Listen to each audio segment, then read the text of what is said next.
नमस्कार दोस्तों, मैं हूं राणा यशवंत और आप देख रहे हैं इन खबर। ईरान की राजधानी तेहरान में हमास का जो पॉलिटिकल विंग है उसका हेड इस्माइल हानिया जाता है वहां के जो नए राष्ट्रपति हैं पेजेश्कियान, उनके शपथ ग्रहण समारोह में। समारोह भव्य है, दुनिया के तमाम देशों से लोग आए हुए हैं।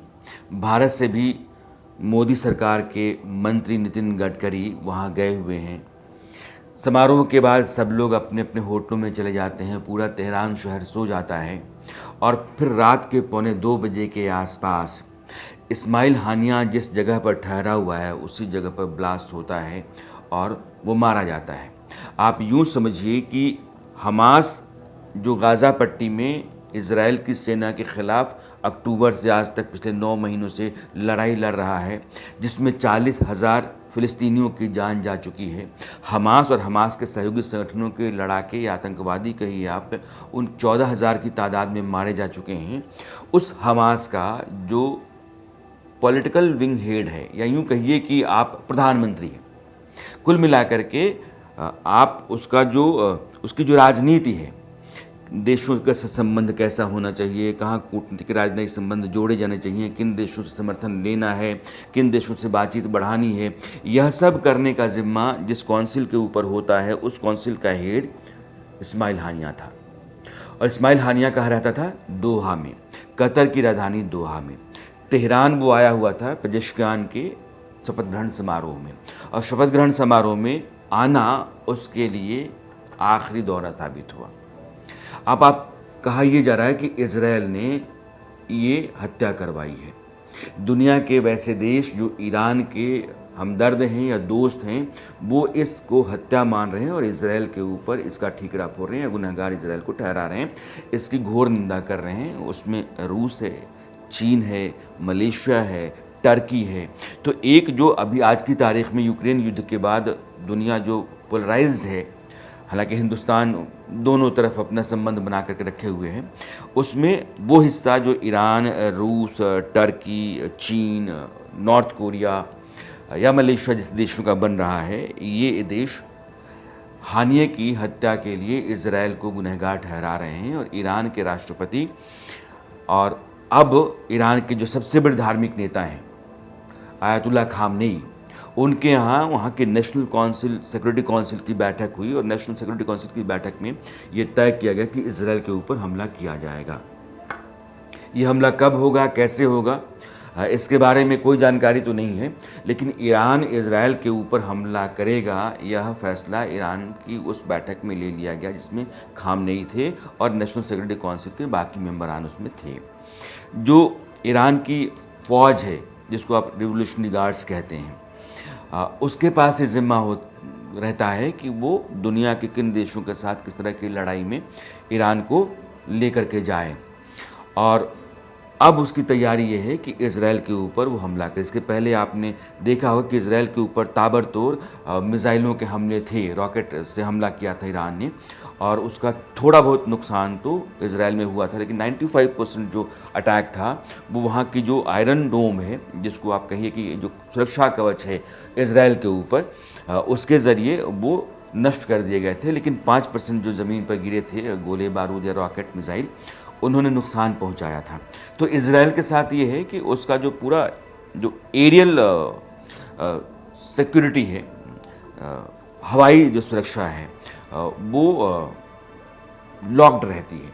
जो आयरन डोम उसका है, उससे वो अपने आप को सुरक्षित रखता है।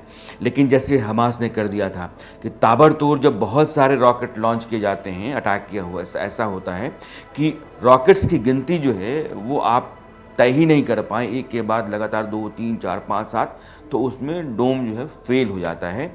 इसलिए कुछ रॉकेट्स या मिसाइल्स जा कर के टारगेट को हिट कर देती हैं।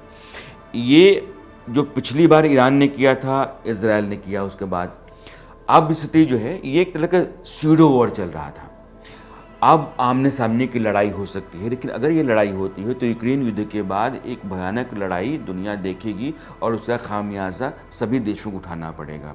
जो सप्लाई चेन दुनिया का होता है, ईरान बहुत बड़ा ऑयल पेट्रोल का एक्सपोर्टर है, और वो जैसे हिंदुस्तान तो हम जो सबसे ज़्यादा कभी तेल मंगाते थे तो ईरान से मंगाते थे, लेकिन अमेरिका ने जब पाबंदी लगाई उसके बाद से मजबूरन हमको ईरान से तेल मंगाना बंद करना पड़ा, हमने रूस से तेल खरीदना शुरू कर दिया।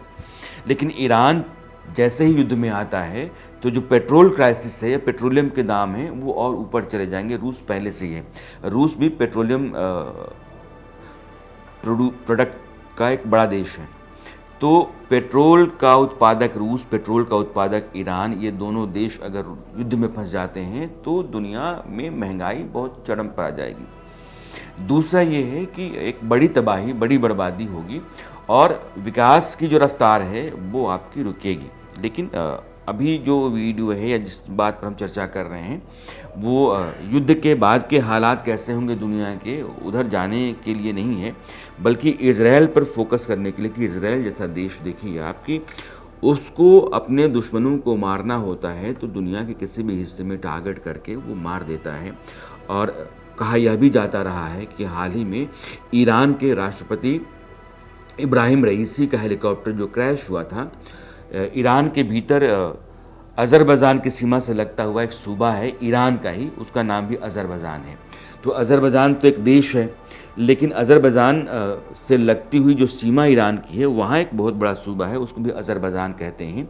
तो तेहरान से वो अज़रबैजान गए थे एक डैम का उद्घाटन करने के लिए, इब्राहिम रईसी, और 3 हेलीकॉप्टर हैं और तीनों हेलीकॉप्टर चल रहे हैं। बीच में प्रेसिडेंट का हेलीकॉप्टर है और फिर बादल आ जाते हैं, धुंध आ जाती है और फिर कहा जाता है कि अल्टीट्यूड बढ़ाते चलते हैं। एल्टीट्यूड तो ये 2 हेलीकॉप्टर बढ़ाते चले गए, लेकिन तीसरा हेलीकॉप्टर जो बीच में चल रहा था प्रेसिडेंट का वो अचानक से गायब हो गया। इन दोनों को उसके बारे में कोई सुराग नहीं मिला था, धुंध थी तो दिखाई भी नहीं पड़ रहा था। तो फिर उसके बाद बार बार कोशिश की गई कि पता किया जाए कि इसके साथ कॉन्टैक्ट क्यों नहीं हो रहा है। तो एक बार फ़ोन उठा था, जो क्रैश हुआ प्लेन हेलीकॉप्टर, उसमें 9 लोग सवार थे, प्रेसिडेंट रईसी थे, विदेश मंत्री थे और बाकी 7 लोग थे। उनमें से एक आदमी की सांस चल रही थी, उसने फ़ोन उठाया था और कहा था कि हेलीकॉप्टर क्रैश हो गया है और हम लोग नीचे हैं।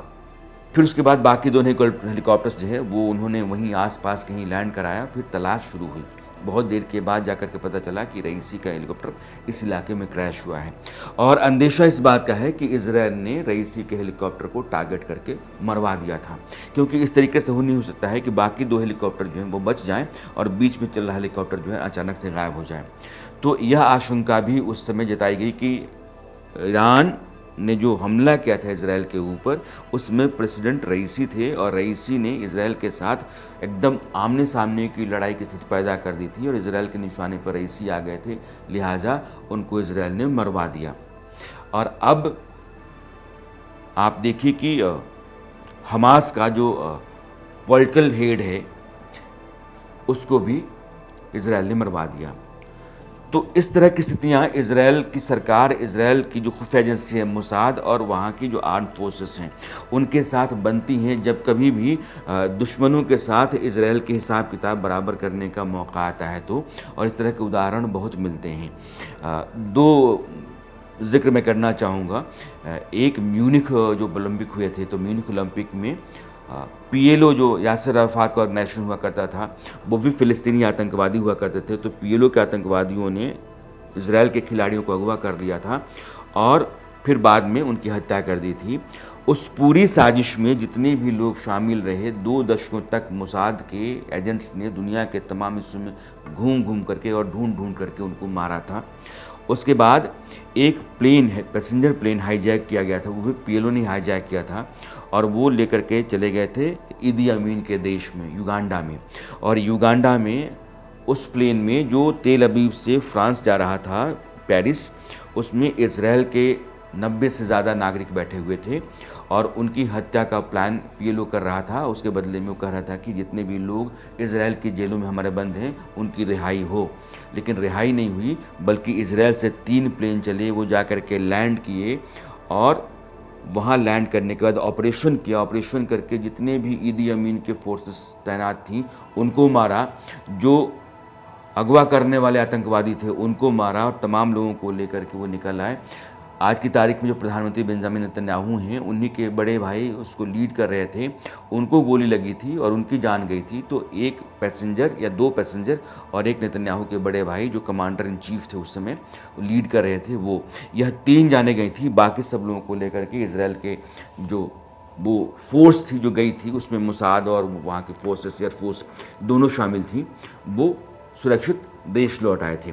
तो ऑपरेशन जो है मोसाद और वहाँ की फोर्स ऐसे ही करती हैं, और दुनिया के किसी भी देश में कहीं भी जा कर के उनको किसी को भी मारना होता है तो वो कामयाब रहते हैं। और कहा यह जा रहा है कि तेहरान की राजधानी में इस बार जो अटैक हुआ, इस्माइल हानिया मारा गया, वह भी इज़राइल के टारगेट पर था और मोसाद ने उसको मारने का बीड़ा उठा रखा था।